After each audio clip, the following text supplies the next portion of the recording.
self-regulating. The markets will always outperform government regulation, and we continue to see more and more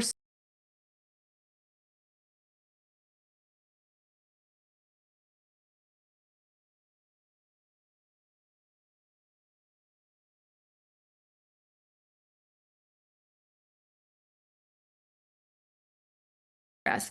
And so not surprisingly, whereas Europe already has an EU AI Act, actual legislation around AI, and many pieces of regulation around AI, the US is lagging behind in addressing major harms potentially perpetrated by AI technology. Now, the US digital empire certainly can be criticized on several reasons. One, for ignoring societal harms associated with unconstrained free speech, including egregious sexual harassment and sex trafficking. Just last month, a Wall Street Journal article reported on some teenage boys who succumbed to suicide after being threatened by sextortionists who had duped the boys into thinking they were communicating and exchanging photos with teenage girls.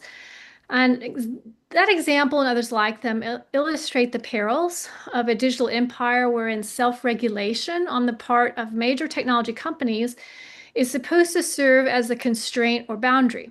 And in truth, self-regulation rarely works. It's only the threat of litigation, with actual litigation, that ultimately persuades companies in the United States to do the right thing. And even then, the litigation must be on such a scale as to make it worth their effort to change.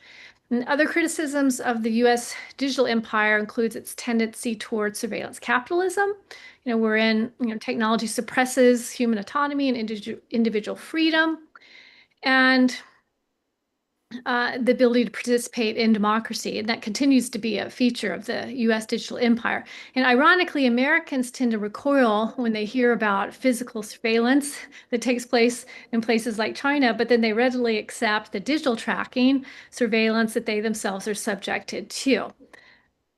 There's some striking problems with America's insatiable lust for technology innovation, focus on profits, and refusal to strongly regulate. And even when companies try to self-regulate, like Apple did when it developed plans to detect child pornography on iPhones, the market incentive to not self-regulate and the US inclination to treat any constraint as a constraint on freedom quickly relegates the self-regulation to an afterthought. So as I was preparing for a class last year, and I asked my students whether it would not be the morally right thing to do for tech providers to use age-assessing AI to restrict certain applications from opening on technology devices, and if the face in front of the technology was deemed too young in order to protect children from content they should be protected from. And so when I was preparing for this, I tested some age detection apps and to see how accurate they were. And yeah, some had me as younger, some older, not exactly right. But in general, they were roughly accurate and not perfect, but accurate enough. And it really made me pause to wonder, why are they not used to protect the most vulnerable when we can? And in fact, we seem to be going the opposite way in the United States. So several years after, only years after several US states joined forces to sue Meta for damages done to the health of minors from social media. So just after you have this lawsuit, or states have come together to actually sue Meta because of the mental health crisis affecting our teenagers, Meta announces that its digital companies will even talk X-rated content with users, among whom could well be children. And even when the legislators try to regulate big tech, like my home state of Texas did, they had agreed to a bill that would ban minors from social media. Lobbying efforts are so effective in nullifying progress. And because America largely regulates technology through litigation, damages are incurred well before anything is done or anyone is held accountable, and even obvious dangers are overlooked until the cost of litigation threats becomes excessive. So litigation is rarely a good incentive. Now, so we see all these problems. We know they exist, but at the same time, the US is so keenly aware of the importance of AI dominance in today's global economy that it's willing to turn a blind eye to the potential harm. And this recent America's AI Action Plan is a very interesting read, and it Reading through it, what really struck me is that it stays very much true to the American values of innovation, of individualism, of lack of government interference in the private sector. And the plan has a very heavy focus on removing laws that hinder AI innovation rather than establishing laws to ensure safe and trustworthy AI innovation. And there's a great emphasis on national security and leadership and somewhat of a blind eye toward potential individual level harms. So the US is currently at an advantage with its strong lead in powerful semiconductor chips and its low regulation approach to AI, but it does face some formidable challenges. And it often appears to me that in America, the technology brings out the best of in us, but also the worst. And so technology brings out our boundless determination to explore the new, creative impulse and willingness to undertake risk for innovation, but it also brings out certain degree of avarice, of naivete, of somewhat tumultuous impulsiveness, and this confounding of all change with progress. And possibly the Achilles heel of America's technological pursuit is this unwavering commitment to liberty, even when the said liberty carries enormous danger to the most vulnerable and to societal well-being. And the great exception made to liberty in the United States is the obstruction of national security that often finds itself as a justification for questionable technologies and tactics. So if the American approach frames itself prominently around freedom, with exceptions being made for national security, always in the background, always looming, the Chinese approach is forthcoming in the front and central role of AI to protect society, to ensure the security of the nation from within, as well as from without. The digital technology is fundamental to China's economic growth, to her social stability, and her power in today's world. And the Chinese government has made it a priority to boost national AI development. In a government work report last year at China's major legislative meeting, the AI Plus initiative was launched. Considering AI as a means of bolstering China's economy and the job market, the initiative aims to augment AI for every industry in the country by unlocking new productive forces, which is a signature phrase of the Chinese president. And like the US approach, China envisions leveraging technology to fuel economic growth. But unlike the US approach, the Chinese model does not assume that wealth accumulation is itself a worthy goal for individuals or companies, but rather the economic growth is good because it enhances social stability.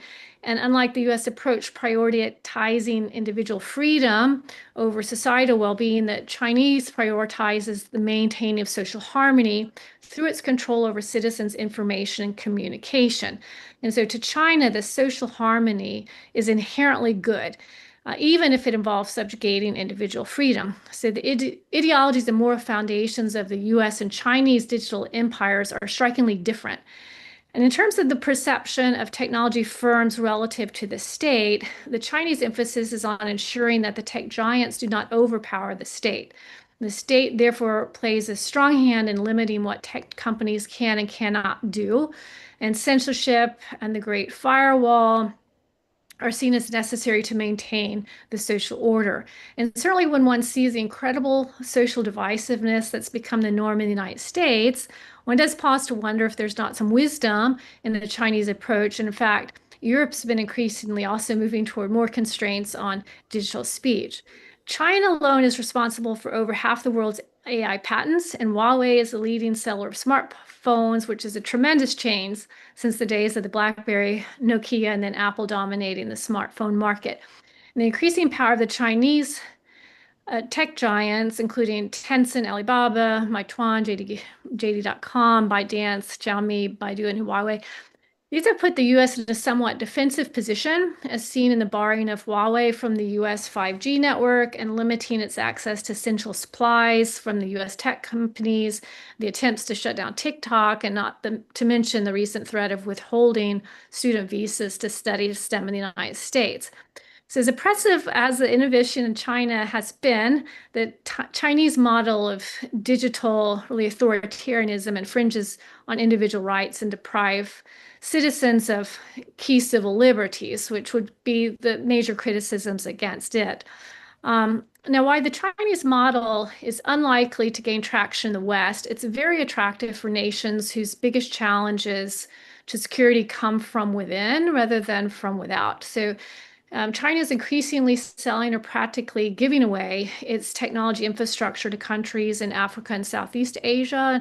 Like as an example, the Export-Import Bank of China lent Pakistan 124 or 25 million, waived the interest in exchange for Pakistan choosing Huawei as its 5G supplier. And arrangements such like this by China influence political power, resources, and helps promulgate the Chinese digital empire to vulnerable world regions. Now, the sophisticated technology in China effectively serves to enforce the moral standards decided upon by the government. So, in many ways, this also works very effectively. For those, if you attended ISIS in 2012, so I did in Shanghai, you probably noticed, like I did, that the sky was never blue. It wasn't gray in the sense of cloudy, but it just was never blue, always this kind of grayish hue to it. And you probably also noted a lot of, at least if you're from the West, some and non-conventional driving habits, a lot of weaving in and out and different speeds being driven. And that's changed dramatically in the past decade as a result of the surveillance, which encourages citizens to follow, even if they don't necessarily respect traffic laws, companies to follow, even if not, they don't necessarily respect the emission laws. And yeah, the results of bluer skies and safer roads. So an interesting dissertation came out last year from Canada studying Chinese citizens' view of the digital surveillance state. And, oops, sorry, many didn't just accept it, but they viewed it as a good way of enforcing morals. Now, the downside of enforcing morality through surveillance, of course, is that one does not necessarily learn to embrace the morality behind the behaviors, but simply to comply to avoid penalty. But nevertheless, one can see that for many countries, this approach to certainly using technology, using digital platforms, using AI is going to be very attractive. Now, China has the talent and the power to challenge the US dominance in the AI space. China also has an AI plan. It's investing heavily in AI infrastructure, including more electricity to power domestic data centers to develop and run AI. It's spending 560 billion on grid construction projects in the 5 years leading up to 2030, an increase of more than 40% from the previous 5 years. This according to Morgan Stanley. China currently has about 2.5 times as much power generation capacity as the United States, which is a disparity that is projected to grow even further in the next 5 years. And this in spite of the US trying to expand power generation. China has also approved more than 600 colleges to set up degree programs in AI, according to data released by the country's Ministry of Education in April. So that's up from 35 universities and such programs in 2019. So China is surely narrowing the gap with the U.S. and you see the U.S. taking it as a very serious threat. In fact, now nevertheless, the Chinese digital empire also faces some notable challenges, some of which are quite pressing. Among these is the youth unemployment problem and the AI skills problem. So youth unemployment in China stands at 16.9% as of February this year, and comes at a time when the graduate supply has never been higher. So there are nearly 4 million extra graduates in the class of 2025 than there were 5 years ago. And there were 12.5 million graduating students in January of this year, 2025. And these numbers, they're hard for me to really grasp. Certainly, they're huge numbers. And even as the AI is making knowledge workers more productive and reducing the need to hire new knowledge workers across various industry segments, there's a record number of college graduates seeking employment. At the same time, the push for digital dominance itself requires highly talented technical workforce. So then aligning university to accommodate AI training is considered by Chinese leadership's key to harnessing AI technology. So as far back as 2017, a document from the State Council noted the country's lacking high-level AI talents needed to make China a global leader in AI technology. And by 2023, the Ministry of Education issued a reform plan ordering that by 2025, 20% of university courses must be adjusted with an emphasis on emerging technologies and a gradual elimination of courses not suited for social and economic development. And Chinese universities responded with overhauls of their curricula. Universities in the Guangdong province have already established 27 AI colleges, which are supposedly training 20,000 students a year.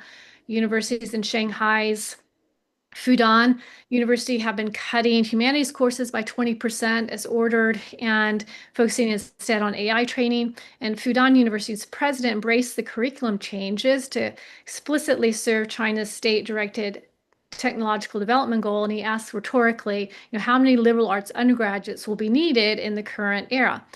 So if a weakness China faces is its temporary dearth of homegrown AI talent, a strength is its ability to rapidly change its educational focuses. For the government in the US to demand such radical changes to university curricula would be met with protests, riots, and undoubtedly with lawsuits. So now, two things the US and Chinese approaches have in common is that both are heavily funded and they tend to both turn a blind eye to the potential harms that technology might bring. Now, this is in sharp contrast to the European approach to digital dominance, which is much less well-financed, but much more focused on avoiding harm. And in fact, the word harm appears 179 times in the EU AI Act.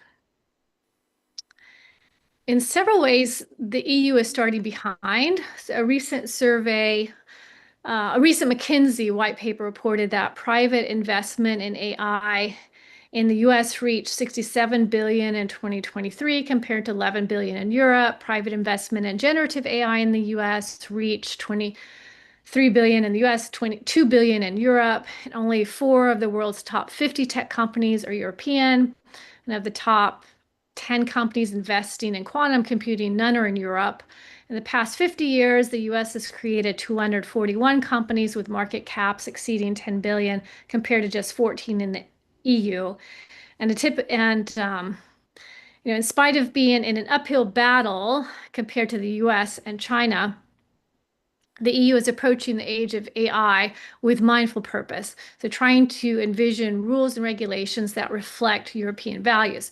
So the EU envisions the use of AI to usher in a human-centric, democracy-enhancing, rights-preserving, and redistributive digital economy where technology is harnessed for human empowerment. And whereas in the US, government is not entrusted to make decisions concerning technology innovation, in Europe, it seems to be understood that technology companies, and particularly big tech companies from the US and China, do not understand the pillars of constitutional democracy or the fundamental rights of platform users. It's up to the state then to play a key role in both steering the digital economy and in using regulatory interventions to uphold the fundamental rights of European citizens, to preserve the democratic structure of society, and to ensure a fair distribution of the benefits of the digital economy. So democracy, fairness, and fundamental rights are the key European values, the main moral foundation underlying Europeans' approach to the digital economy. The economic growth can be deemed fair when it benefits all income groups, particularly the poorest. So these strong European values feature prominently in the EU Act. Some of you may have read the EU Act. I've read it a couple of times. I've studied, take notes on it. I found myself very deeply impressed by the depth and breadth of the Act. So if you haven't read it, I do recommend it. No act is perfect, but the EU Act certainly has a lot of acts targeting the digital economy, not just the AI Act. It's got many, many different acts that relate to the digital economy. And while no act can successfully predict everything concerning AI that needs to be regulated in advance, the EU AI Act goes a very long way to putting into place guidelines and rules for ensuring that AI is harnessed for the benefit of society and to minimize potential harms. So that the EU Act is trying to use foresight to predict unintended harmful consequences of technology can itself be viewed as significant progress, I think, compared to the unbridled innovation with few regards to consequences that we've lived through the past 2 decades. And the EU AI Act seeks to promote ethical, trustworthy, and human-centric AI development, categorizing AI applications into 4 types depending on the level of risk they pose: unacceptable, high, limited, minimal, and then adjusting the regulatory obligations accordingly. The EU approach to regulating technology is often criticized for raising cost and thereby disadvantaging smaller players, for impeding innovation, for being difficult to enforce. And it's also difficult to achieve consensus sometimes across EU countries, which can slow things down. Although this act did come out, I think, quite quickly certainly compared to the United States. Perhaps the biggest criticisms are that regulation does not create a foundation for innovation.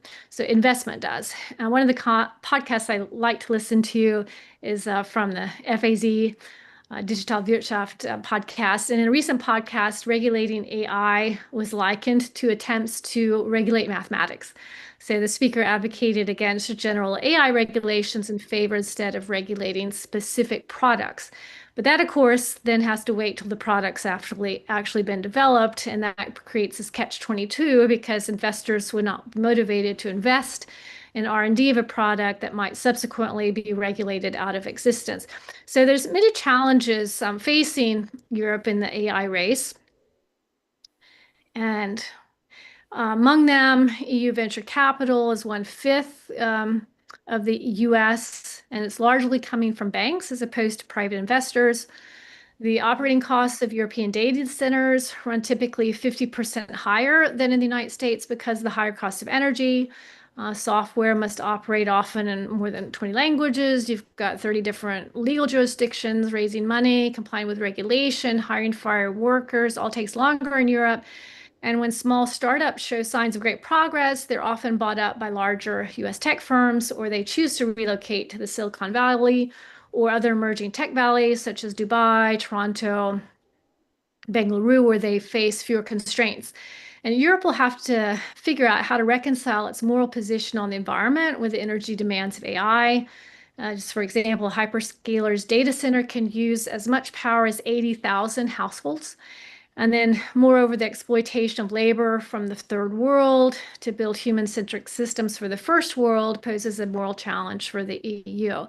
But if Europe can address these challenges while drawing upon her strengths, which include a single large market, research, scientists, skilled professionals, a strong foundation of industrial know-how, a strong foundation in world-class computational power, and perhaps most impressively, a tradition of open innovation, the EU is positioned to influence not just AI innovation in Europe, but in the rest of the world as well. Because if the AI developed in the EU are in fact more human-centric, more democracy-enhancing, more rights-preserving, more fair and trustworthy, and less harmful than those raced out with less foresight from the US or China, then the EU may indeed become the standard for others to follow. So thinking through the EU Act and then its emphasis on reducing potential harm caused by AI brought to my recollection a short story written by Ursula K. Le Guin. It's titled "The Ones Who Walk Away from Omelas."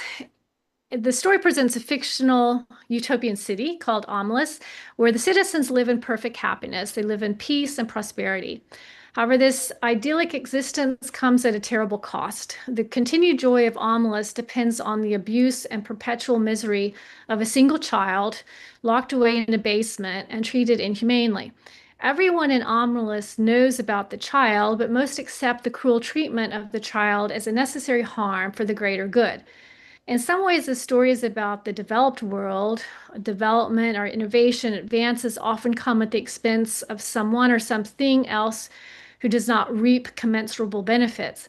But Le Guin challenges us to think about how much harm and to whom we are willing to tolerate for societal progress. So it's a question facing each of the digital empires. And I admire the EU for putting such deep thought into the potential harm of AI. So where are we heading? The American focus on personal freedom, the European focus on moral rectitude, the Chinese focus on social control are influencing the design, development, and use of AI. This will drive the trajectory of AI innovation in the years ahead. It would be surprising if the US were not to use national security justification to hinder as much as possible Chinese technology growth and dissemination. We saw this with the US banning Huawei from the 5G network and lobbying the EU to do the same. We see this in calls in the US to banish TikTok, calls to revoke, not approve Chinese student visas to study in the US. We see this in attempts to prevent Chinese companies from having access to the best chips. And China, on her side, will continue to spread its form of digital surveillance to as many parts of the world as possible, notably Africa, Southeast Asia, South America, and in so doing, amass increasing power and influence on the world order. If there's a hope that AI will, in the end, do more good than harm, this hope currently rests with the EU's regulatory approach that, for all its burdensomeness, offers a shimmer of hope that we can ultimately remain in control of our own destiny. Now, whereas the US and China appear to focus innovation on that which they wish to achieve and where they wish to end up, the EU appears to focus on that which it wants to avoid and where they wish to not end up. Now, where does this leave other countries? There's certainly room for specialized tech hubs. There's room for a specialized focus on sector-specific applications of AI, specialized AI training. I mean, even small clusters of emerging technology hubs can bring significant economic and employment advantages to a country. But rather than seeking global dominance, as the three big empires do, we're more likely to see other nations aligning with one or more of the digital empires and through collaborations becoming sovereign AI country. So Indonesia is a great case in point. So the global Indonesia 2045 is based on strategic goals related to the economy, to eradicating poverty, narrowing inequality, to increasing global influence, raising human capital excellence, attaining environmental sustainability. This is positioned to make Indonesia a global leader in the digital economy. Already, Indonesia is the world's sixth largest economy by purchasing power parity, but this vision seeks to advance it even further by aligning stakeholders across the government, private, and academic sectors. Indonesia has recently offered the United States the chance to jointly invest in critical minerals project as part of these tariff negotiations. NVIDIA's involved with Indonesia's biggest tech company, the Go2 Tokopedia, for large language model service last year and supplied chips to the telecom company Indosat. Microsoft said last year it would be investing 1.7 billion over the next few years into expanding cloud services and AI in Indonesia. And then moreover, last fall, global giants Go2, Tencent, Alibaba Cloud united to bolster Indonesia's digital growth, supporting cloud infrastructure development, AI integration, and enterprise connectivity.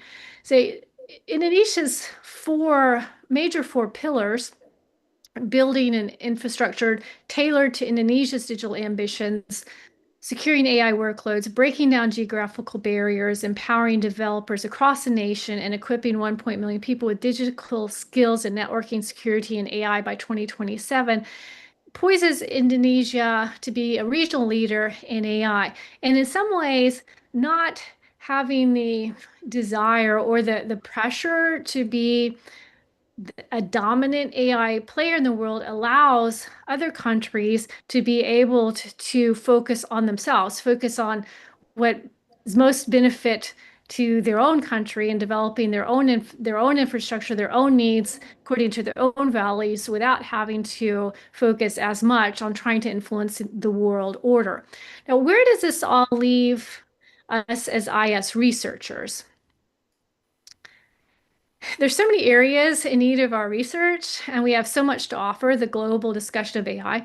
Some of our bread and butter topics from the past that were largely applied at the organization level, things like IT governance, IT strategic alignment, IT value generation, the productivity paradox, mindful adoption, IT culture, and value conflict, value-centric design.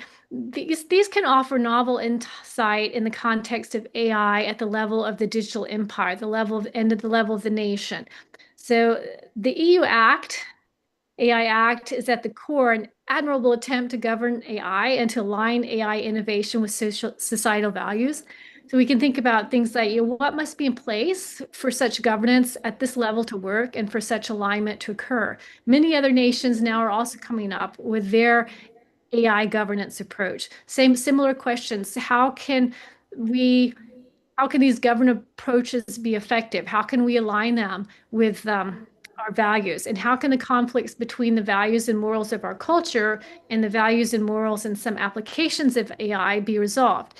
And previous research niches, such as IT ethics and IT CT4D, they'll become more central as we start to dig more deeply into how AI can be ethically developed, given that some, if not much, of the data and training are being done in less developed nations by people earning very little, all for the benefit of those in the West and other nations earning much more. So how can those countries where individuals are working long shifts, identifying objects on a screen to train an AI, identifying objectionable text, photos, and videos, all for very little income, even by local standards, move further into the AI value chain to reap higher reward? So new streams of research will certainly emerge. I think we'll be considering such new phenomena as the performing but lazy paradox. So even as knowledge workers rely more heavily on AI to help with their task, they outwardly appear more productive, but inwardly risk becoming more lazy,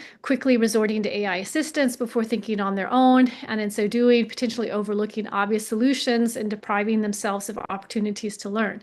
And moreover, whereas in the past we've developed keen expertise in creating and institutionalizing new routines with technology, we'll now need to understand how to design for and manage exceptions once AI becomes central decision makers in organizations.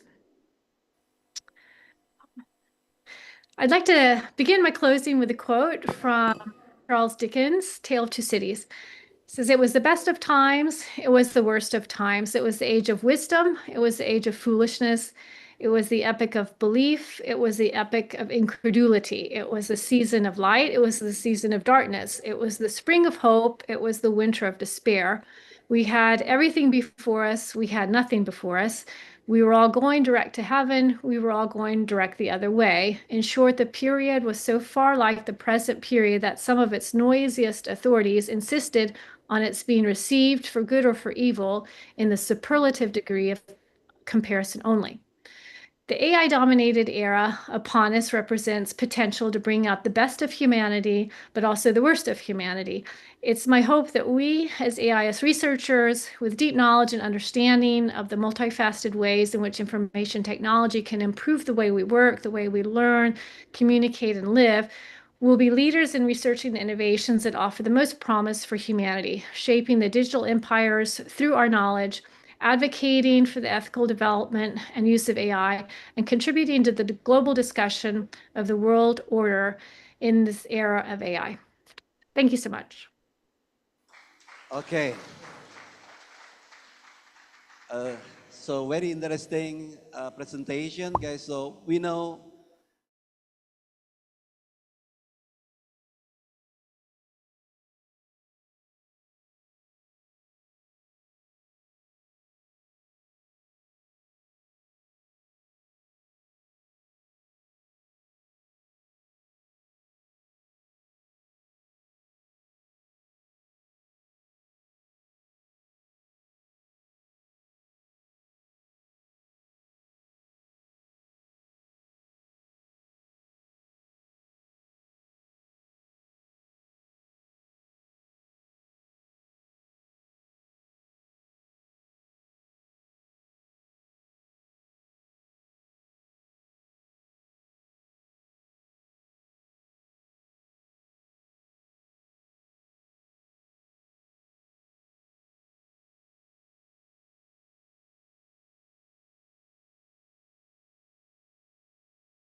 Okay.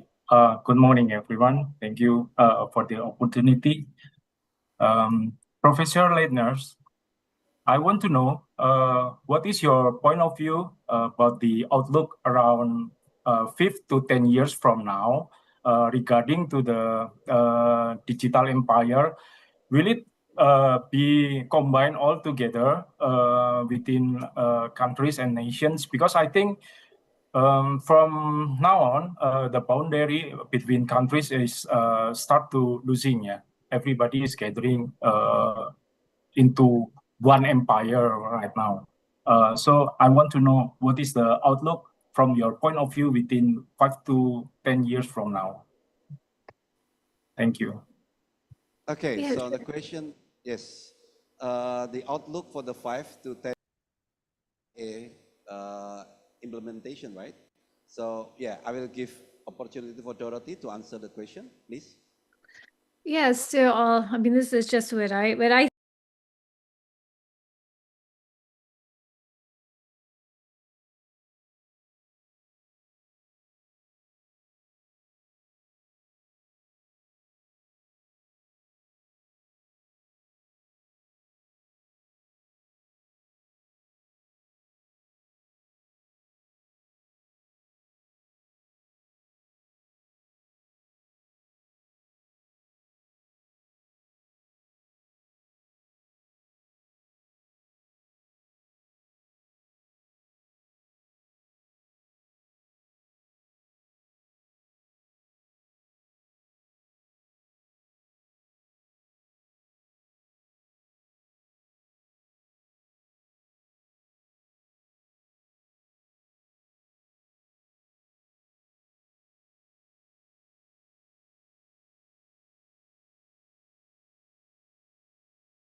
Because when you present the three options, Dorothy, about whether the AI and the technology will govern by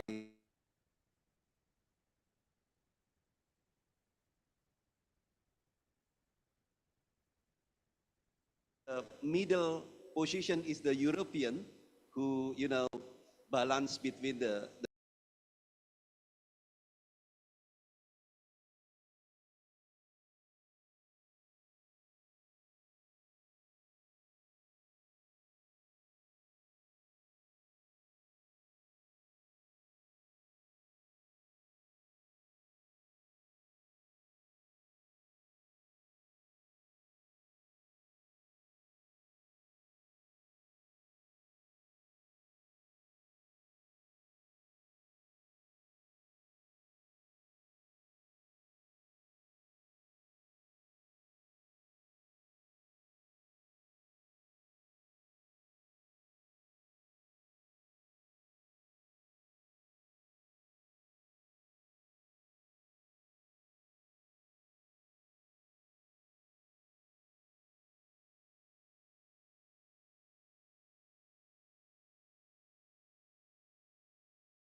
thinks it's a spear or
on that now is that the establishment of process science collides with the ubiquity of digital trace data. Since we walked in this room, we have captured thousands of data points. You have, I have, through our phones, through our movement, through so many various different things, right? We probably have captured more data than our parents would have captured during their lifetime, right? Within the last half hour here in this very room, yeah? And the beauty is we have all the data and there is AI algorithms to analyze this data. And the third thing is we have the information processing capacity. So we have the computing power to analyze it, really. Because these algorithms, they have been out there since decades, but the data wasn't there. And then maybe the data was there, the algorithms, but not the computing power. And kind of these three elements now bring it together and allow us to establish really a super exciting new lens on process science. And I'd like to illustrate this lens for you using kind of a real-world example here. This is a picture taken from a park, and I guess a super smart team of architects designed this park, such as super smart process architects would have designed the processes in your companies or at our universities. And they thought, wouldn't it be nice to have this pedestrian path here, and then it's kind of in a star-shaped format, and then you take a left there. Looked super in the model, right? And all the architects designing it said, yes, that's a beautiful park, let's do it like that. Now they built a park, and what happened? Deviation, right? So the people using the park realize, I don't want to go that way and then that way, I want to go that way. So why can I not walk straight? Why can I not take a shortcut, right? And then what you see here is a shortcut. So while the architects have designed a process model, yeah, like this, the people using the process or the system, they found out a more effective and more efficient way, a more pleasant way. And now in former times, you would have called the police and say, block this. Make sure people go off the grass, right? Off the grass. You're not allowed to walk on the grass. Here is the walkway. You're supposed to walk on the walkway. And you might build fences and all that, and walls, and prevent people from walking there. And you might actually have a reason to do it, I'm not sure. Maybe there are some animals or some species or some beautiful flowers which you want to preserve, then it's okay. But maybe not. Maybe this is just to keep what has been designed by designers, which, however, doesn't appear to be what users really prefer doing. And now the new element in process science is we embrace this and say, brilliant, we see there's a deviance. It can be a positive deviance, right? So we learn about the actual preferences of people conducting processes. And then we see this first, descriptive process science, we say. We see it, and then we try to understand it. Why is it? Is there something bad about it? Is it good? Can we allow for it? We try to understand. We refer to that as explanatory process science. We explain what's going on.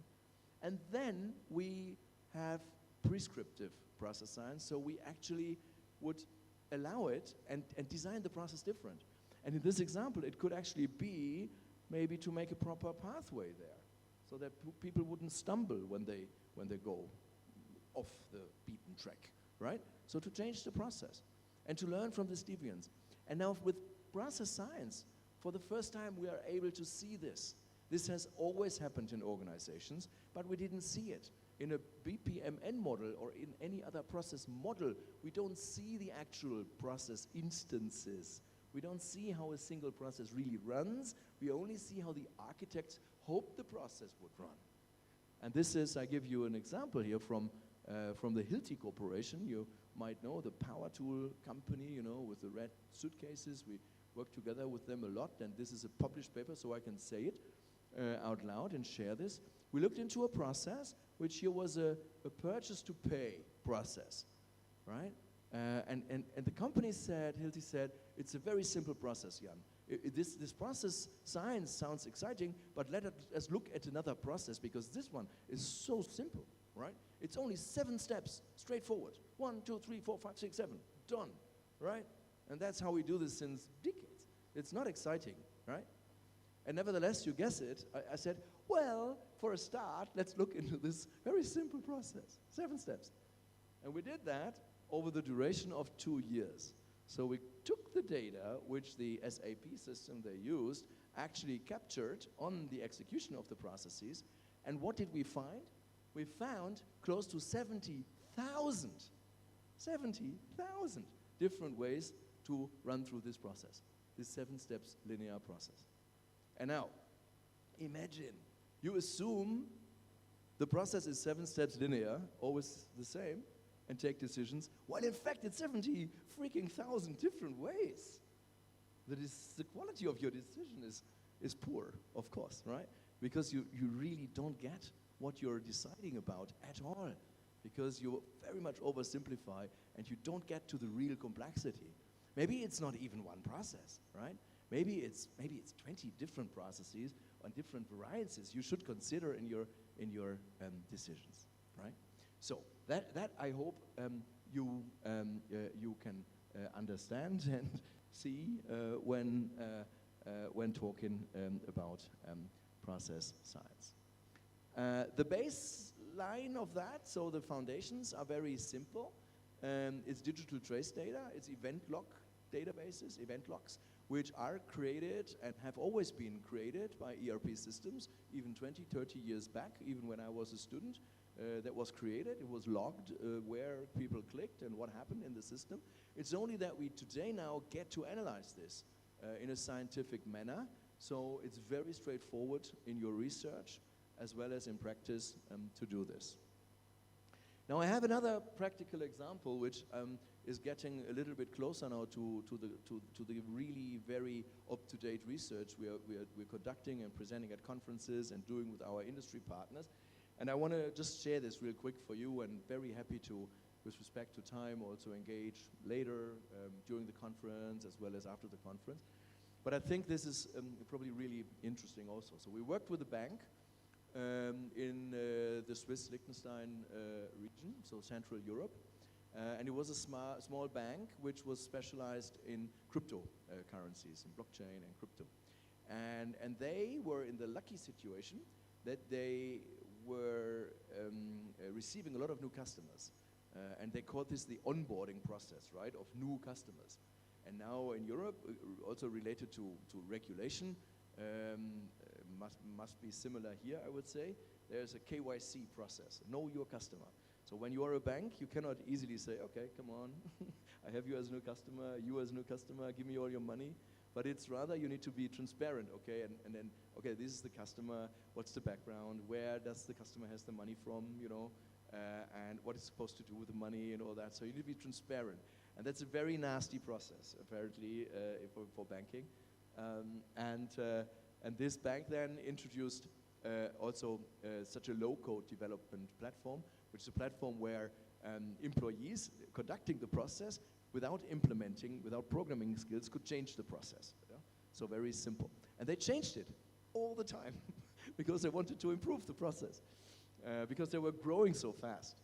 And you may, from how I presented, get it, this was getting completely out of their hands. So they realized, okay, we changed the process, but it didn't get any better.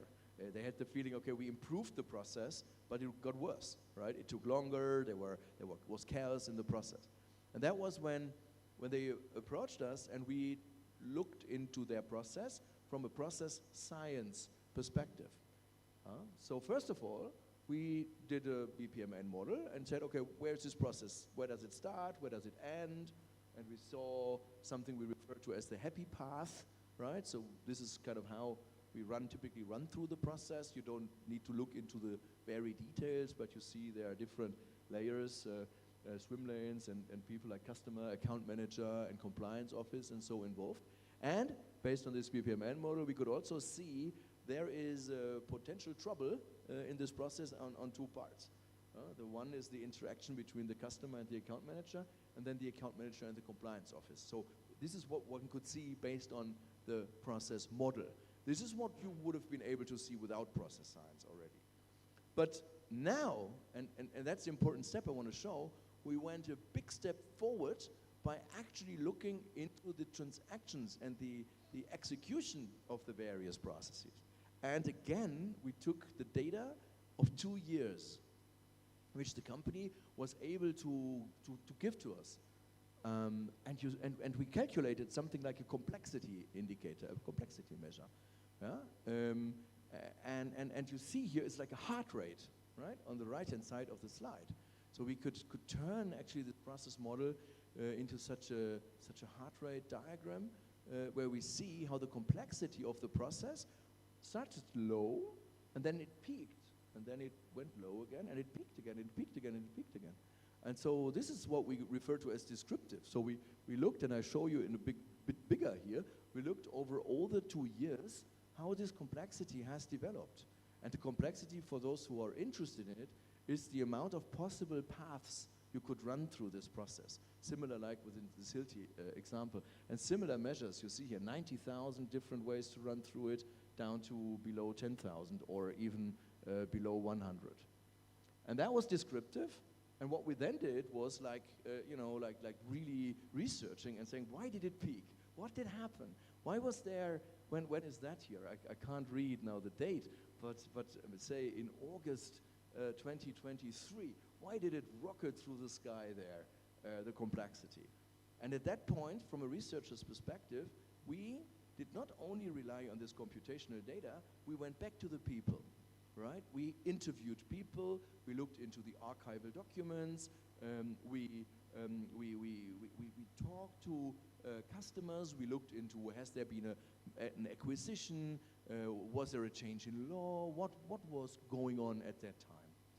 And at that point, actually what we've learned through these interviews and inquiring about what we saw in the data is that we learned that there was the intent to fix a little bug by employees on the low-code platform, but since they were only optimizing from their local perspective, they did not see that they created problems at the later end of the process.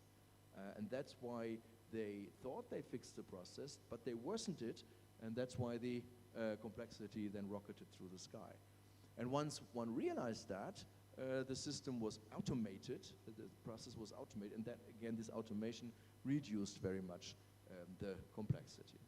Yeah, and you see, for those who are interested in that, of course, there's also a research article on this, so you could read through it. You see there are like hundreds of events we analyzed, and I just want to show this so that you see kind of it's a very different lens, it's a very different way we actually approach processes, and we look at processes much more like a medical doctor, for instance, right? You don't feel well, like the company didn't feel well with the onboarding process, and we did not just look at the patient and said, yeah, maybe take this pill. No, but we actually took heart rate and EEG, and we took all that data from the vital organization, and based on that, we could then prescribe a medicine, which is, I think, super exciting thing to do. We also, in terms of research, realized, okay, change is not always the same, so we were able to find, sudden change or change which was building up. We could see bumps or bursts, very, very strong change, low change. So that's more in the paper. So comparing the different events and processes, we could see those different variations there. Now, what's really super exciting, and in my understanding now, the next generation of process research, even going beyond kind of this taking digital trace data, is that we, based on this, design personal digital AI assistants, right? Now imagine, and that's illustrated here, I'm working at this bank, and I'm trying to, with this low-code platform, change the process, and since we sit on this historic data of 2 years and kind of this heart rate diagrams which you have seen, analyzing this with AI, we know there are patterns of healthy and unhealthy changes. And so when now I want to do a change, the AI could say, wait a minute, Jan, this change is most likely increasing complexity of the process in the later end. Is that what you intend? If this is not what you intend, I can suggest 3 alternatives which actually reduces complexity, right? And that, of course, is an amazing improvement because then we have kind of an AI oversight of our processes. So we can put our processes under the watch of AI, and we can assist process managers to take better decisions on changing processes. Actually, we can also alert process managers by saying, here is a process which is most likely to, in terms of complexity, rocket through the sky again, do something about it. So we have something like predictive process redesign. We redesign the process before it is broken, right? You may be familiar with predictive maintenance, right? So you fix the elevator before it breaks, right? Because you see most likely it will break within the next month. So something very similar on process. You fix the process before it is broken. Right? Well, that's what we are getting at right now at the moment. Yeah, we do this stuff with real-world companies such as Hilti. I'm not sure if that is running now. I will probably also, with respect to time, keep this for a personal conversation. So we developed systems which can actually, based on large language models, analyze processes based on digital trace data, based on PowerPoint slides, based on Word documents, based on recordings, and create process models and process knowledge out of that. Very exciting experiments and prototypes we can develop here together. And this is probably also something, kind of the academics among you, we can involve your students in such kind of work, and the practitioners amongst you. We have tools available, we can try that out right away and jointly further develop those tools. One aspect I find particularly exciting about this is illustrated here, and this is that for the first time now with AI, we get to an agnostic representation of process knowledge. It is not buried in a process model, but it is really purely the content. So we have different input sources. We have video, audio, we have process models, we have text. We extract the process knowledge, so the knowledge about how a process runs, independent of how I represent it. And now we can compile it again into various different channels. For instance, with my students in Münster, I record all my classes and I put all my papers in a large language model and my recordings and my videos and my slides and everything. And I create for them a chatbot, so they can, when they study and for the exam and learn for the exam, they can query against the chatbot. They can also create podcasts automatically out of what I'm doing. And also they can create little avatar videos, right? Because the knowledge is within the model, and it's not limited, it's not captured in my writing or in my saying or in my slides. No, it's freed of that, and through that we can compile it into various different channels.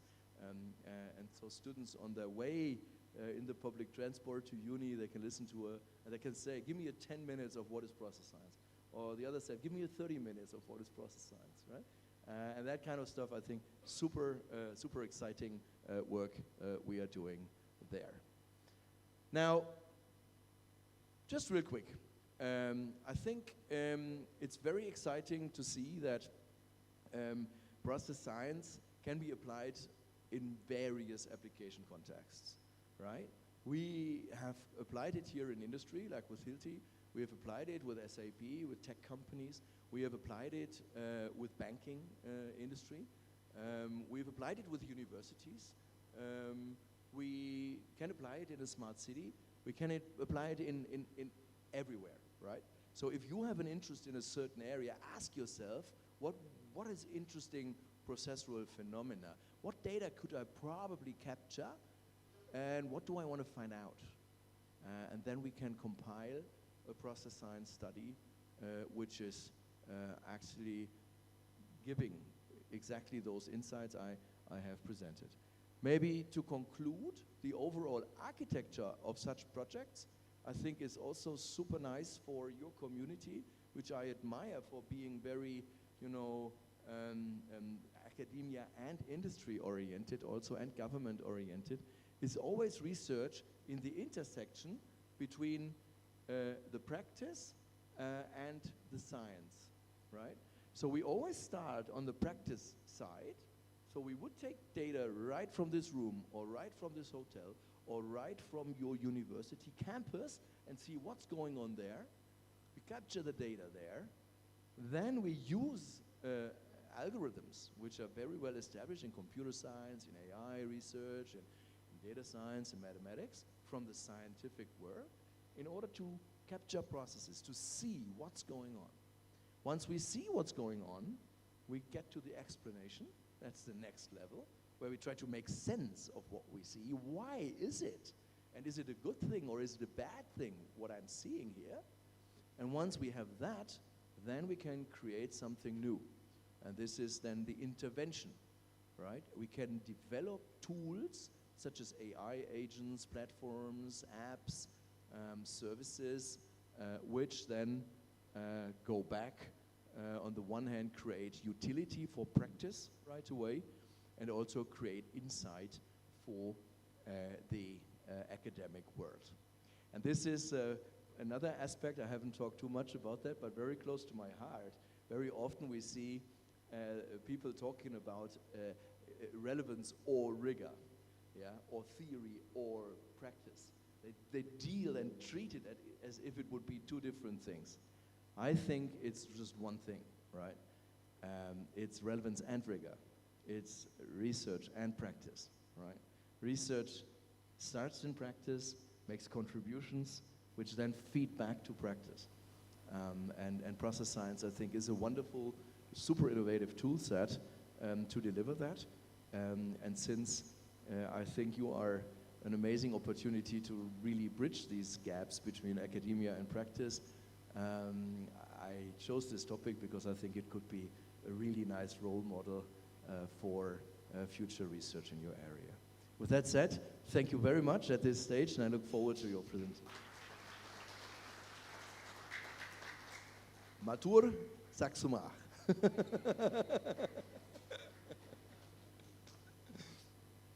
Thank you. Okay, thank you very much, Professor Jan. Okay, is there any question from the floor? Okay, 1, 2, 3. Okay, 3 questions. Bu Irma, please.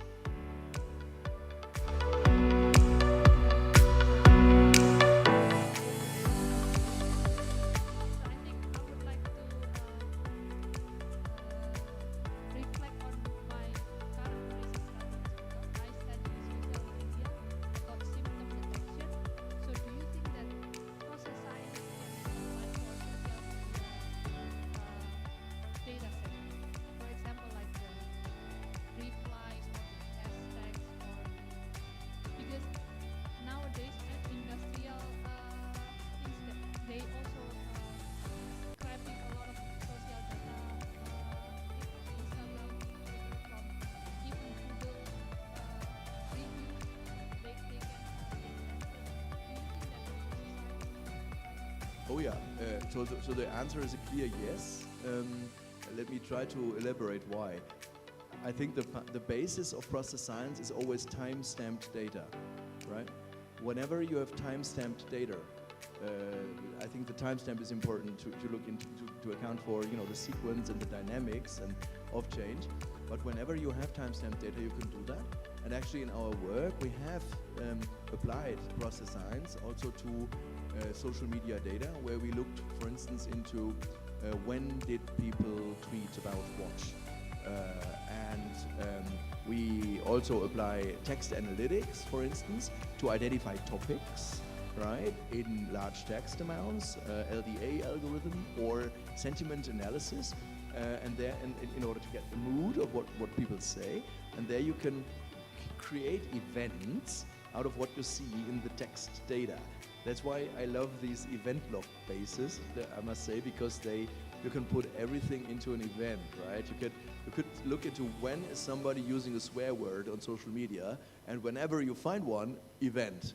right? Event. Or you could look into when is the sentiment 5, right? You know, it's +5 to -5, +5 very positive. Or you could say whenever it is below 4, so 4 or 5, I'd like you identify that as an event. And so you just add that to your event base.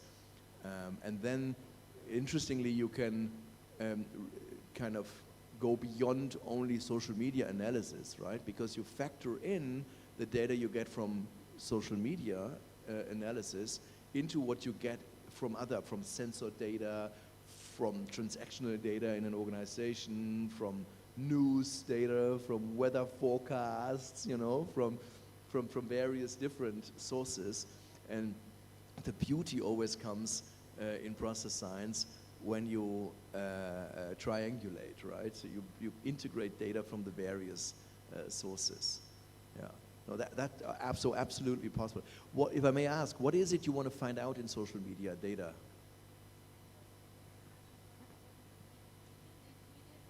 The medication, the symptom that they reported in the sentences. I didn't get that. Can you come again? The symptom that they stated in the sentences, the symptoms. Yeah. And then the second one is the medication. Oh, very good. Drugs. So it's actually in the medical, right? Yeah. So you, like me typing in, oh, I have a headache, what can I do? Or I took paracetamol 5 Okay. minutes ago. Amazing. So, yeah, so that's the Oh, of course. So the medication, the drugs, Of course. and the symptoms that That's they- fantastic. Yeah. Clearly. And you always, everything you post, or also in AI, Gen AI research, every prompt has its timestamp and has its context and has it. So absolutely yes. More than happy to engage there with you to try out. Thank you.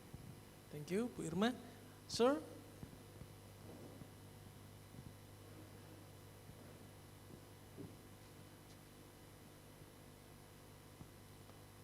Okay, thank you, Prof. Yan. Nice presentation. Maybe my questions related to the actual industry. I working in the telco industry.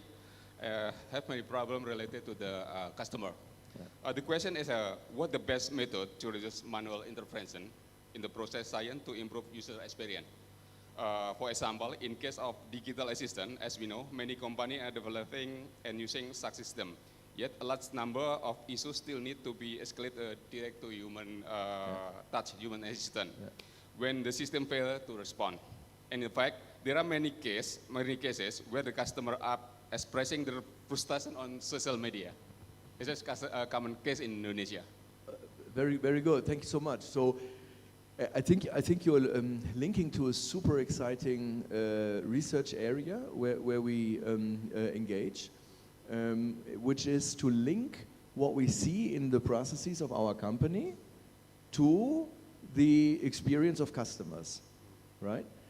And with a number of European companies, we engage in process science work where we link both observations, right? We have these patterns, which you have seen here from the bank, for instance, on the process. So how did the complexity evolve? Where were bottlenecks and all that? So we have all the process science analytics of what we do in the company.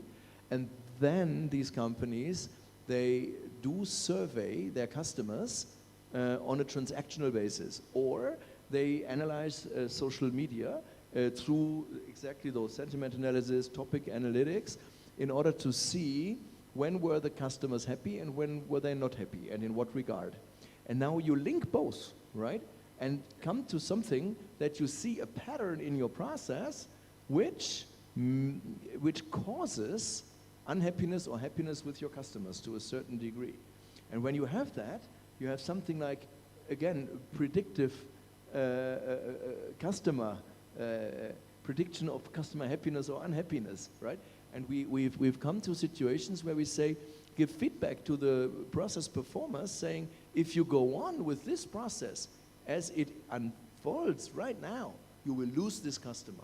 The customer will be unhappy, and in 60% of the cases, the company left, the customer, went with another provider, telecom provider. And we could say, we recommend you to do this and this and that to make the customer happy again, right?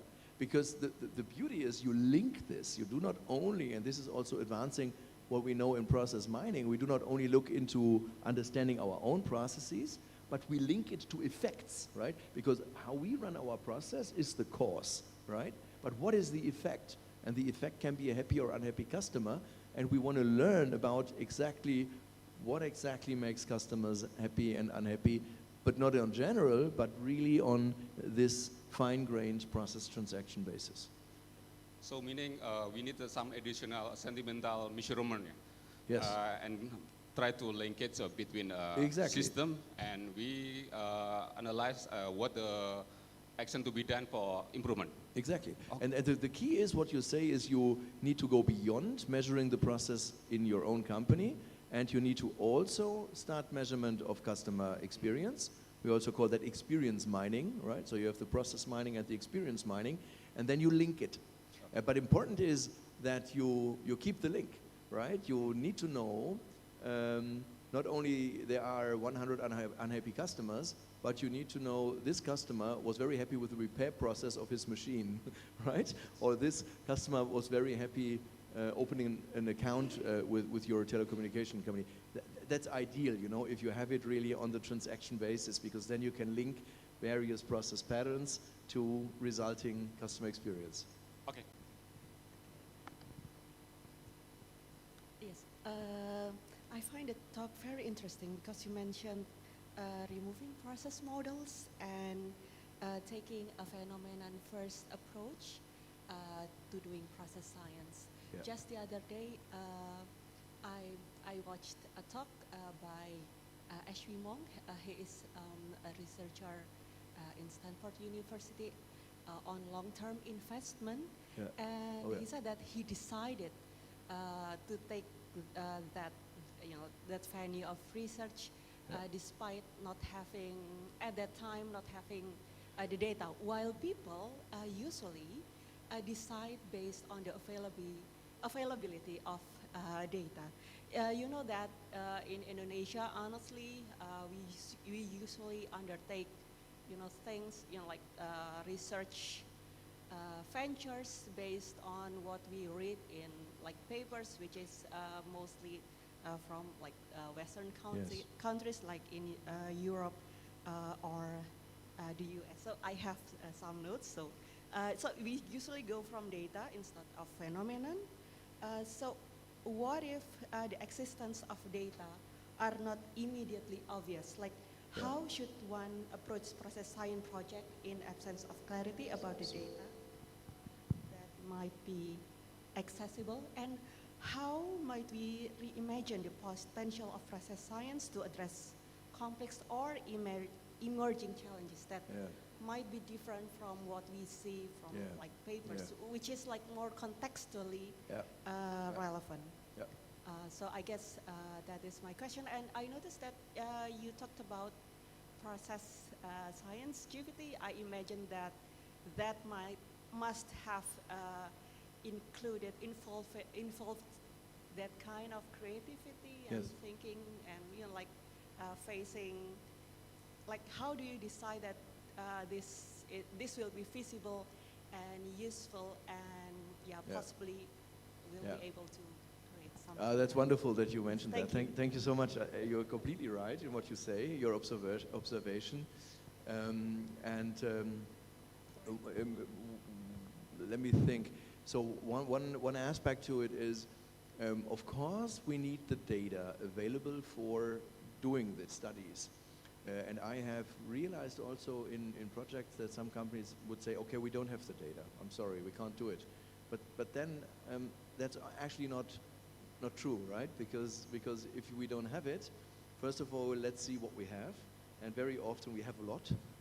Specifically also if you get into enterprise content, it does not necessarily only need to be this transactional event log data in first sight. We worked also with PowerPoint shows or with slide decks and Word files or drawings, right? Which then through algorithms we extracted the processual data from that, so that you could say like if you look at it, you can find way more data than you think in an application area.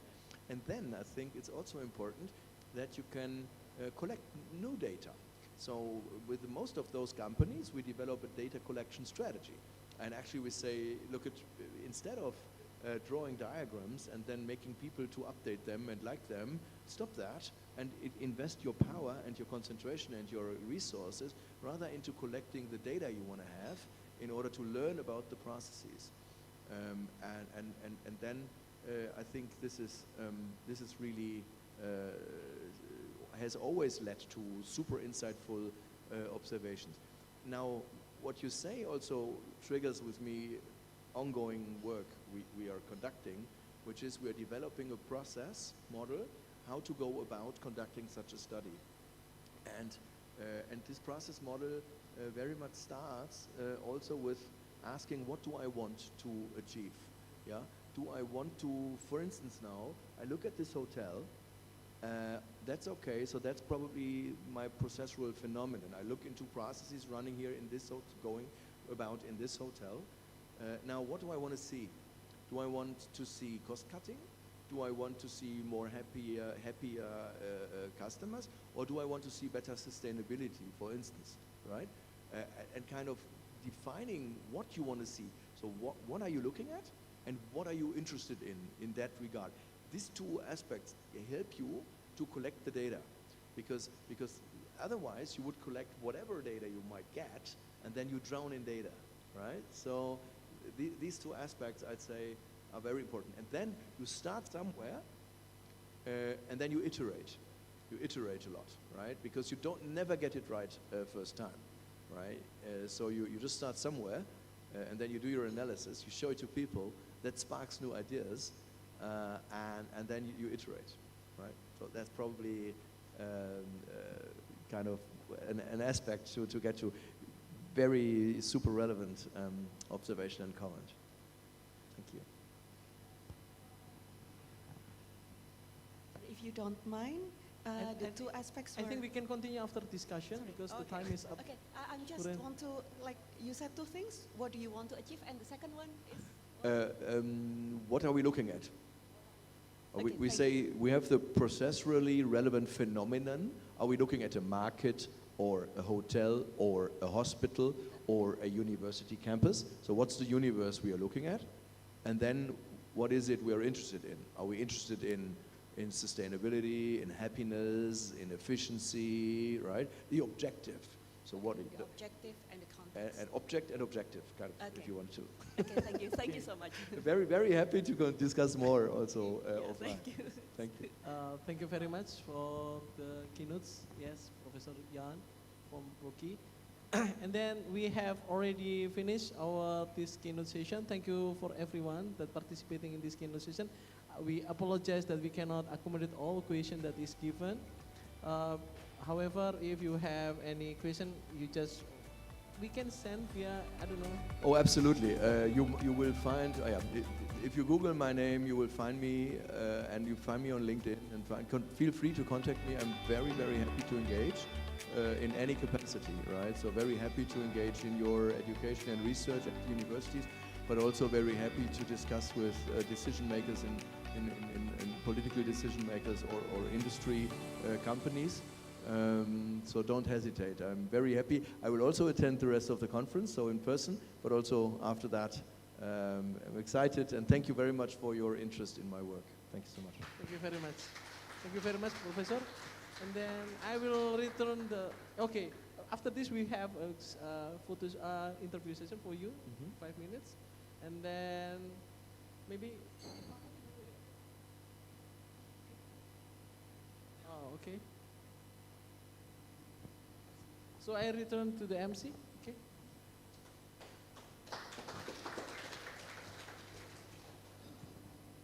Thank you once again to all participants for your active involvement, and especially to Professor Jan van Brocke for sharing such an inspiring session. As a mark of our appreciation, we would like to give a certificate and souvenir to Professor Jan van Brocke.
our teams with the means to make it happen.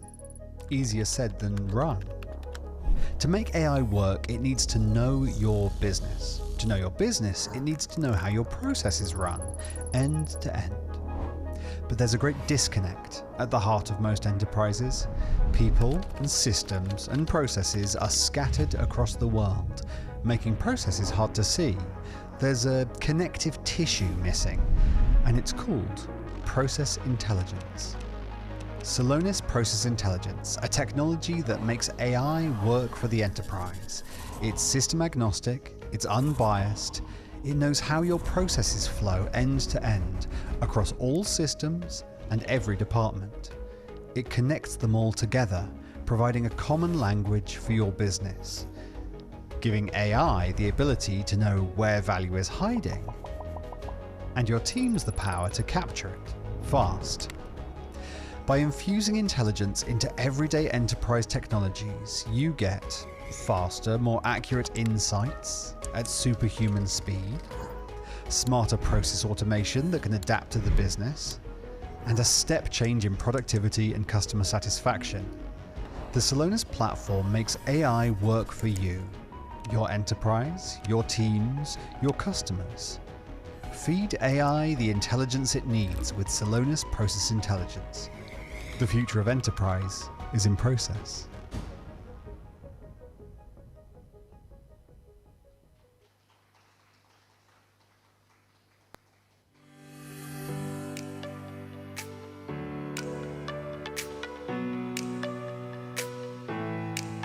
Following that, we kindly invite a representative from Celonis to come up on stage.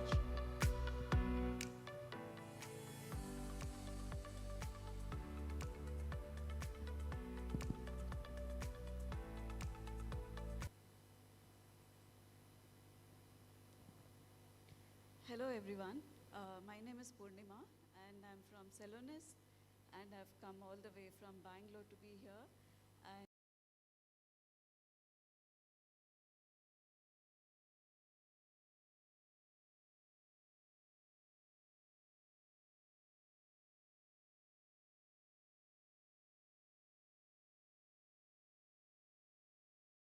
your hospitality, really love being here. I've been here like 10 years back and I have such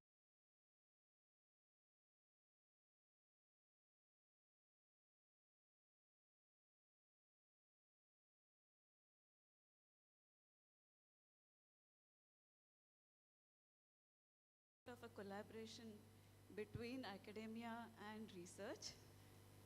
The founders of Celonis were still students when they started the company, and they started the company out of a research paper that Professor Will van der Hulst had written on process mining.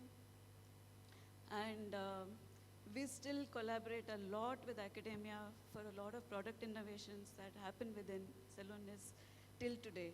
So yeah, really special to be here.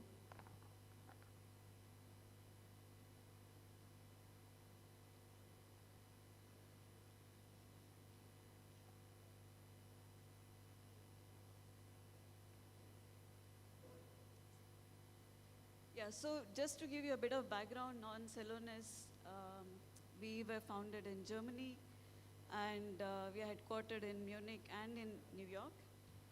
And our mission statement is to make processes work for people, companies, and the planet. And Professor Jan has set, I think, a very good base already, by explaining what is a process, what is process science, and how the process is recreated using the event data as well. So I really don't have to explain too much about it now. So since 2011, Celonis has helped thousands of enterprises, some of the largest businesses in the world today, like Siemens, Johnson & Johnson, IKEA, Uber. All of them, realize immediate cash impact, radically improve customer experience, and also reduce carbon emissions. Our process intelligence platform uses process mining technology, which Professor Jan spoke about, and AI to create something that we call as the process intelligence graph, which is at the core of our platform, and AI to bring in two help enterprises figure out where the process inefficiencies are and where they can bring in value to the organizations. So any enterprise success requires a shared understanding of how processes work. Professor Yan gave a very simple example of a path that is deviating in the park. And this is what process mining technology enables you to see. The hundreds of different variations that a person could be taking to reach from point A to point B in the park. And similarly in an enterprise, for it to work seamlessly, all the departments need to know how they are interacting with each other, how they are talking to each other. Like the supply chain team needs to know if they're ordering enough, with enough lead time from the suppliers. The sustainability team needs to know how can they change the carbon footprint of the materials that they use. An AI agent needs to know what happens before and after this process step. But in any enterprise, because of the complexity, because of the locations that they are in, because of the hundreds of different IT systems they're using, there is a lot of disconnect. The departments are not speaking the same language. The different IT systems are not speaking the same language. They're not talking to each other.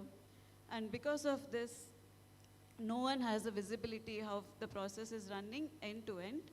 Every department is only looking at elements that belong to their particular department, and no one is looking at how it is flowing end to end, right? And this is what Celonis brings to you. Celonis gives you a common language. It creates a living digital twin of exactly how the process is flowing end to end across departments, and gives you a picture of how it is flowing in your enterprise. So how it does it is it extracts all the process data from all the IT systems through systems of record, data warehouses, documents, and desktop. And it applies business context on top of it. And it creates a digital twin that captures the who, what, when, and where, why of your processes. So you can exactly see visually, almost in real time, how the process is flowing, how they are connected, what is the relationship between the process across departments, where the inefficiencies are, where the deviations are, and then you can take the required actions to make them more efficient and bring in more value to your organizations. Sorry, this is a bit slow. And like I said, at the core of it is our process intelligence graph.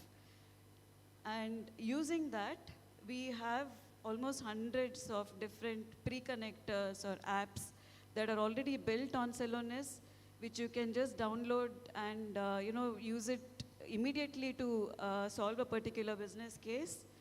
We also have the capability to process models to build your process model. And we also then can build AI solutions on top of it and also track and monitor how your processes are flowing.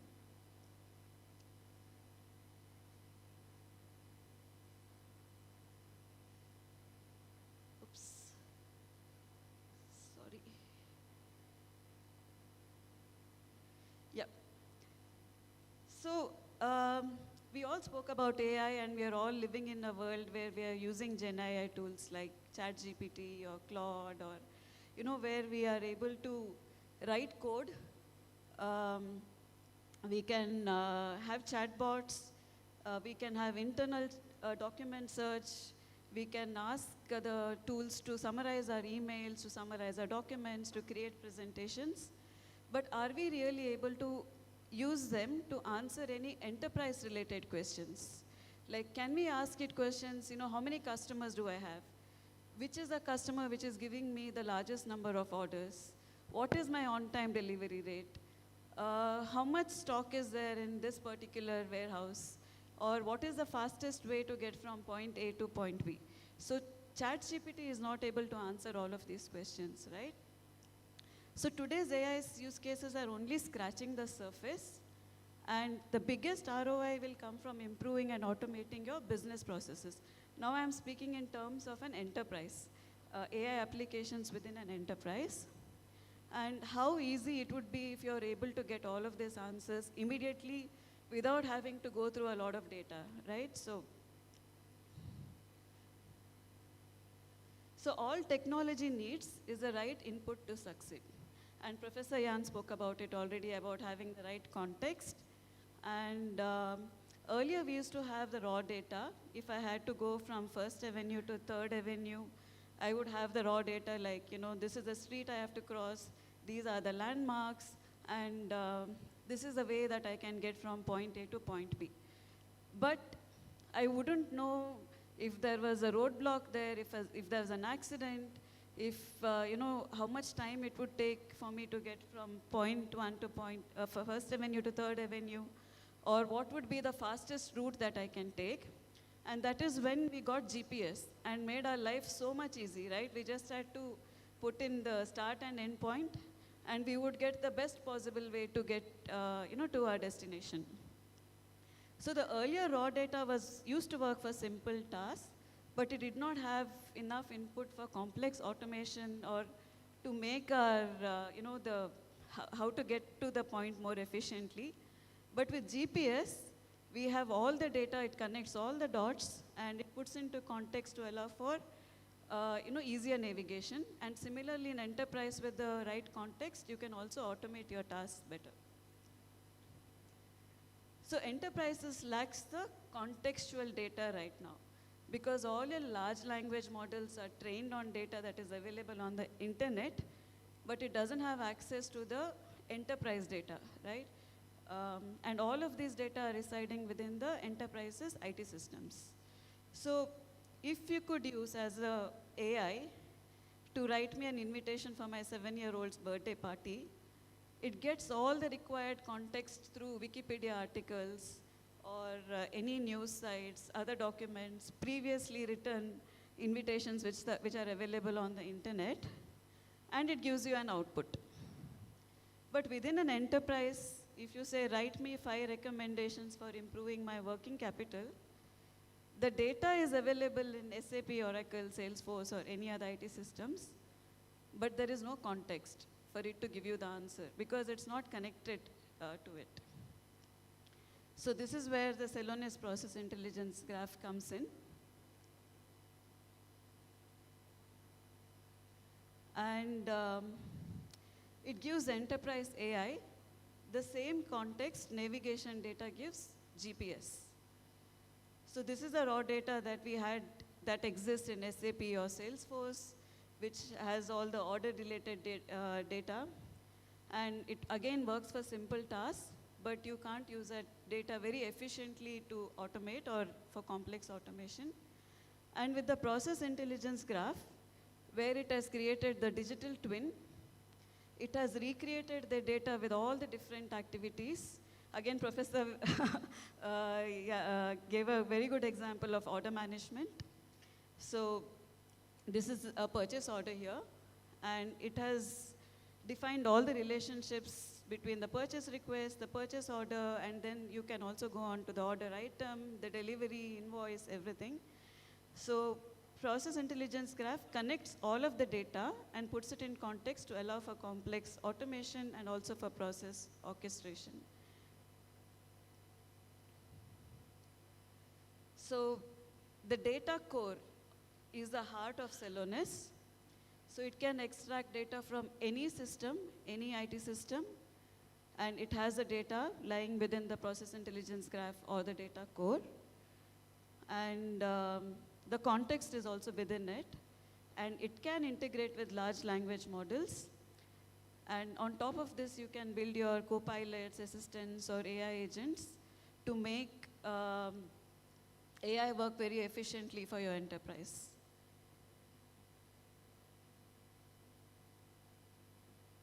So how can you use AI to leverage a business problem?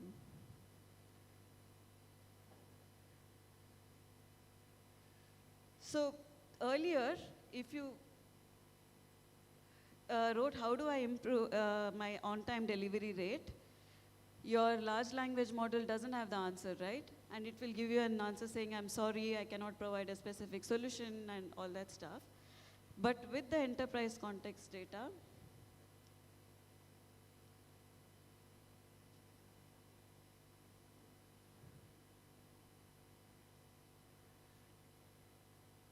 you will get this answer with very specific answers saying you can improve your on-time delivery rate by reallocating material or adjusting the credit limits. And this is the Celonis AI product suite. We have already built a couple of AI applications. Our annotation builder, in fact, can use sentiment analysis to read free text and determine, if the customer is angry or not angry, what is the sentiment. It can also give other AI reasoning and help you prioritize certain tasks, assign it to the right department, fills in a lot of data that might not already be available. And we can also connect it to other AI agent building applications like Copilot, Amazon Bedrock, for customers to build their own AI solutions by connecting to the Celonis process intelligence graph. So that was just a very brief about Celonis and what we can do. If you have any questions to understand more about Celonis, Shilpa, my colleague, is here, and I will be outside and will be happy to show you a demo and also answer your questions. But I also wanted to give you a little bit of what we do as part of Academic Alliance, because I know there are a lot of academics here and researchers here. Another happy reason for us to be here is also to meet in person some of the academics that we work with very closely, Mahendra, Mo, and Professor Yan as well. So I am from the Academic Alliance of team, Celonis team, and these are our 3 pillars that we work with. We give free technology access, which is access to our Celonis platform. Of course, it doesn't have all the features of our enterprise version.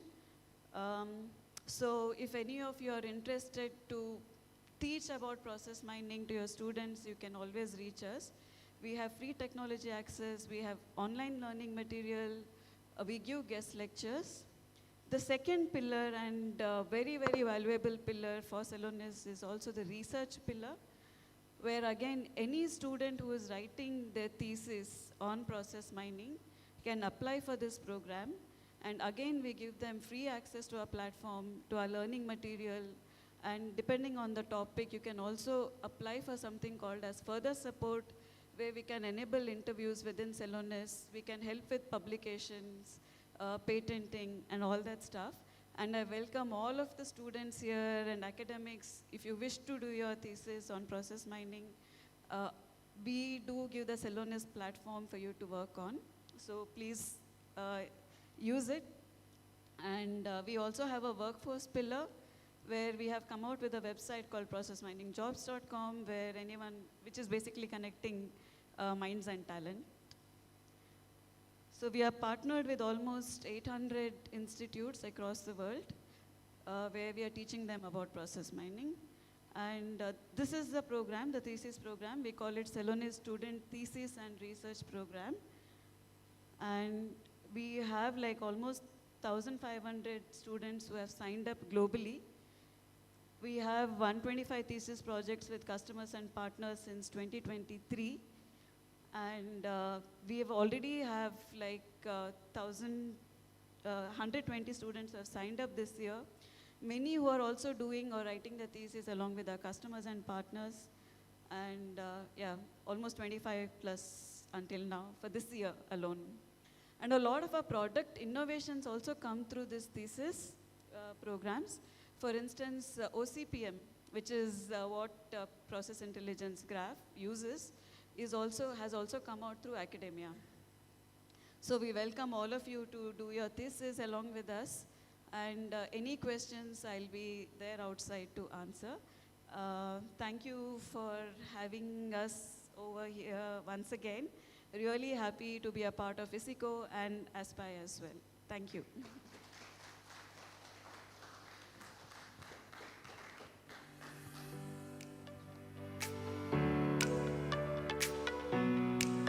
Thank Thank you once again to Celonis for your partnership and support to ISICO 2025. Ladies and gentlemen, we will now have our lunch break until 1 p.m. before we continue to the next parallel session.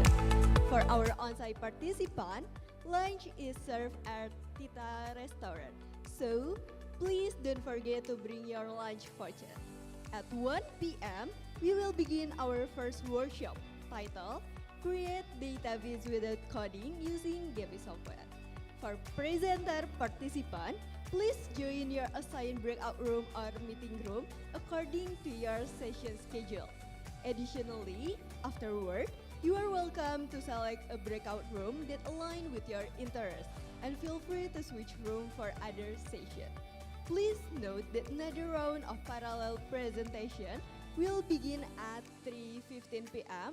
after 15 minutes break. This marked the end of the first day of ISICO 2025. We would like to extend our deepest gratitude to all speakers, moderator, and participants for the meaningful time and insight you have shared with us today. My name is Isaura Kintara, and it has been a great honor to serve as your Master of Ceremony. We look forward to welcoming you again tomorrow for day 2 of ISICO 2025, where we will continue with more keynote presentation, meet and greet, and the awarding closing ceremony. However, we kindly remind all offline attendees to return to the Bima stage at 6 p.m. for the gala dinner, a special season exclusive for our on-site participants. Have a pleasant evening and see you tomorrow.